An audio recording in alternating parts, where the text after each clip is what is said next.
এই গরমে আমাদের সকলেরই আম ভীষণ পছন্দের একটা ফল। তাই আজকে আমি আমার ছেলেকে প্রথমবার আম দেব। তাই সকাল থেকে একটা আম কুড়িয়ে এনেছি পুকুর পাড় থেকে। আমাদের পুকুরের চারপাশে অনেক আম গাছ আছে আর রোজ এখন আম পড়ছে।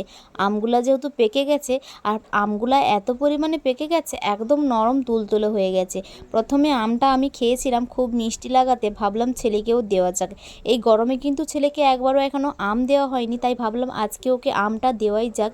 আর সব রকম সিজনের ফল ওকে আমি দিয়ে থাকি, তো আমটাও আমাদের এখন দেওয়া উচিত বাচ্চাদেরকে। আর চলো আমি ওর জন্য এইভাবে আমটা নিয়ে যাচ্ছি। তো ও খেয়ে কি বলে, চলো, ও কিন্তু আমার কাছে ছিল না, ও ওর পাপার কাছে একটা আলাদা রুমে বসে খেলা করছে। তো এখানেই আমি নিয়ে এসেছি ওর জন্য আম। তো দেখো ও কিন্তু প্রথমবার আমটা খাবে।